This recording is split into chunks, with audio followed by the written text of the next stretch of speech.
નમસ્કાર, આપનું સ્વાગત છે BS9 TV ન્યૂઝ ઉપર અને હું છું આપની સાથે કાજલ સુવા. પરેશ ગોસ્વામી સાહેબ દ્વારા આજે જૂનાગઢ કલેક્ટર કચેરીએ આવેદનપત્ર અલ્ટિમેટમ આપવામાં આવ્યું છે. એમની 3 માંગને લઈને કેટલા બધા ખેડૂત ભાઈઓ ઉપસ્થિત થયા છે અને મહિલાઓ, ખાસ કરીને ખેડૂત મહિલાઓ ખૂબ ઓછા પ્રમાણમાં જોવા મળતી હોય છે.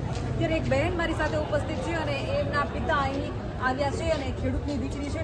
ખેડૂતોની આ 3 માંગને લઈને પરેશ ગોસ્વામી સાહેબે જે આંદોલન કર્યું છે એના વિશે શું કહેશો અને ક્યાંથી આવ્યા છો તમે? મારું નામ રશ્મિબેન કોલાભાઈ રાઠોડ છે. હું દરસાલી ગામથી આવી છું અને આંદોલનમાં આજ 10/11/2025નું આંદોલન છે. હું અલ્ટિમેટમ દેવા આવી છું ખેડૂતોની સાથે અને હું એક ખેડૂતની પુત્રી છું. તો ખેડૂતની પુત્રી છું એટલે હું વેદના જાણું છું કે કુદરતનો પણ એટલો માર અમને છે અને અત્યારે સરકાર અમને 2 થી 2.5 કલાક અહીંયા અમને બેસાડ્યા છીએ અને ત્યાર પછી તે અલ્ટિમેટમ લેવામાં આવેલું છે.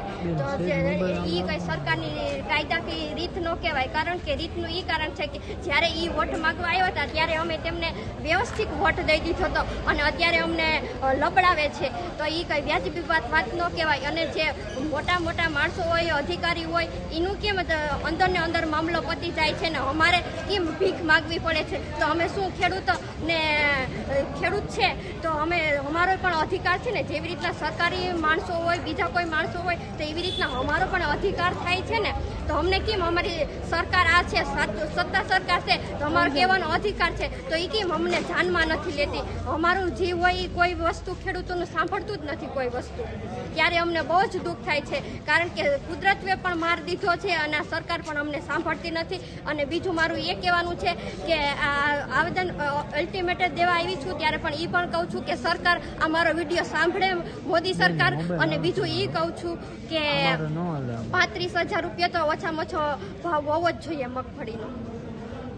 ખાસ મારે એ પણ તમારી પાસેથી જાણવું છે કે જે રીતે તમે અહીં આવ્યા છો, ખેડૂત મહિલાઓ નથી આવતી. જ્યાં આંદોલનો થાય ત્યાં મહિલાઓ નથી આવતી. તમે એક દીકરી છો, જાગૃત દીકરી છો ખેડૂતની, કે અહીં સુધી પહોંચ્યા છો. હું એક ખેડૂતની દીકરી છું. મને ખબર છે કે ગામડેથી નીકળવું અને અહીં સુધી પહોંચવું કેટલું અઘરું છે.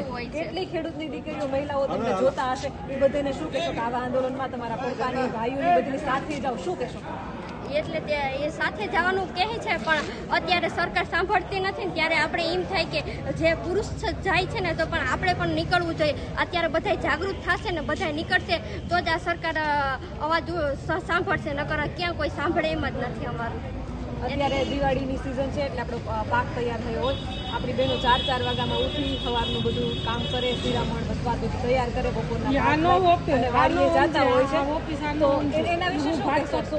સરકારને, તંત્રને ખબર છે કે બહેનો બહુ જ મહેનત કરે છે, રાત દિવસ કામ કરે છે, પછી ખેતરનું કામ કરવું, ઢોરનું કામ કરવું, પછી આપણે નાના બાળકો હોય, ભાઈના છોકરા, ભત્રીજા, એને તૈયાર કરી અને શાળાએ મોકલવા, ખેતીનું કરવું, બધાનું કરવું ને છતાં અમે બધું મગફળીને બધું તૈયાર કરીએ તો બજારમાં વેચવા જઈએ તો કોઈ અમારો કિંમત કે માલ કિંમત નહીં. સવારે કેટલા વાગે ઉઠે તમારા મમ્મી ભાભી બધા?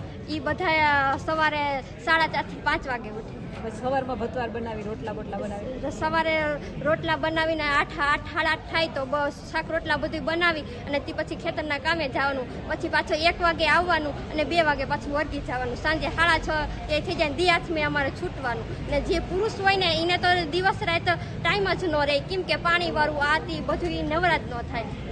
અને અત્યારે એવી ભીડ હશે કે જલ્દી કામ પતાવી દે તો શિયાળું પીત લેવાય, એટલે ઉતાવળે એટલી હશે. મજૂરી શું આવે? મજૂરી અત્યારે 600 રૂપિયા મજૂરી અત્યારે ચાલે છે ને વીડવાની 450 રૂપિયા ચાલે છે. ઢોરા રાખ્યા છે? હા, ઢોર રાખ્યા છે. 2 બળદ છે ને ગાય છે.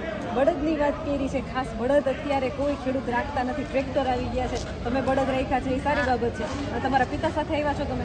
હા, મારા પિતા સાથે આવી છું. તો મારા પપ્પાને ખેતીનો શોખ છે એટલે કે મારે બળદ રાખવા છે, તો તેમને બળદ રાખ્યા છે. અને મને પણ શોખ છે કે બળદ રાખવા છે. તો પપ્પા બોલો તમે, બોલો ભાઈને. સરકારે જે 10,000 કરોડનું સહાય પેકેજ જાહેર કર્યું છે એ બાબતે મારે સરકારને પૂછવું છે કે 42 લાખ હેક્ટરમાં ખેડૂતોને નુકસાની થઈ છે. જો એનું પૈસામાં કન્વર્ટ કરવા જઈએ ને તો 1 લાખ કરોડથી પણ વધારે નુકસાની ખેડૂતોને થઈ છે. એને જ્યારે સરકારે 10,000 કરોડનું સહાય પેકેજ જાહેર કર્યું છે ત્યારે સરકારના પ્રવક્તા ટીવી ડિબેટમાં એવા ઠેકડા મારે છે કે જાણે એવું લાગે છે કે હમણાં ટીવી બાયણે ઠેકડો મારી નીકળી જાય. આ કે તમે અને આ એનો જે હિસાબ કરીએ ને તો વીઘા દીઠ માત્ર ને માત્ર 3520 રૂપિયા સરકારે અમને સહાય આપી છે. આ તદ્દન બિલકુલ ખેડૂતોની મજાક કરી છે. સરકારે ખેડૂતોને બિલકુલ સહાય આપી નથી. અને જે હું 35,000 કહેતી હતી ને એટલે ખાંડીનો ભાવ 35,000 સરકાર અમને પૂર્ણ કરવી જોઈએ એ હું માંગ કરી. અત્યારે જે સરકારે 3520 રૂપિયા સહાય આપી છે સુવાબેનના નંબર એ સહાય તો ખાલી ધિરાણ પૂરતી જ છે, સીમિત થઈ છે. અને આ મગફળી જે ફેલ ગઈ છે એની નુકસાની પછી અત્યારે ખેતરું જામી ગયા છે તો એમાં 2 વખત તો ભર ફેરવવાને મજૂરી લાગશે, 2 વખત દાંતી રાપ અને માઠ બધી વસ્તુ 2 વાર ખેડૂતને તો 100 રૂપિયા ડીઝલ પહોંચી ગયું છે. તો આ બધી મજૂરી વધારાની લાગી છે ખેડૂત માટે. અને વધારામાં નુકસાની એ છે કે અત્યારે ખેડૂતને શિયાળુ પિત્તનું વાવેતર બધી થઈ ગયું હોય તો હજી ખેતર હમા નથી થયા, તો ખેતર હુકાશે પછી હમા થાય પછી પિયત કરશે તો ખેડૂત માટે શિયાળુ પિત્ત પણ છે ને 50% જ ઉત્પાદન થવાનું છે. એ અત્યારે ખેડૂતને યાદ નથી. જ્યારે ઉત્પાદન થાય તો અહીંયા ખેડૂતને ખબર પડશે કે આ તો શિયાળુ પિત્ત પણ આપણે માટે નુકસાની છે. તો મારે સરકારને એ કહેવાની છે કે આ સહાયને બદલે લોન માફી કરે તો જ આવતે વર્ષે બિયારણ લઈ અને વાવેતર કરી શકે. બાકી આ ખેડૂતની શક્યતા નથી કે બિયારણ લઈ અને વાવેતર કરી શકે. અને ઘણા સમયથી આ સરકાર એક જ ધારી ગુજરાતમાં રહેલ છે અને રોડ રસ્તાના કામ તો લગભગ પૂરા થવાના આવ્યા છે.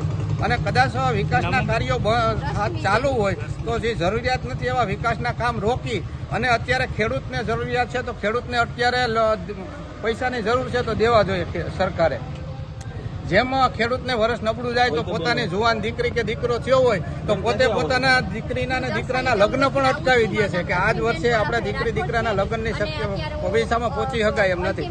તો ખેડૂત અત્યારે પાયમાલ થયો છે તો પછી સરકાર કેમાં વિકાસના કામ રોકી અને ખેડૂતની લોન માફ નથી કરતી. જય જવાન જય કિસાન. કેમેરામેન રાજેશ જોશી સાથે હું કાજલ સુવા, કલેક્ટર કચેરી, જૂનાગઢ.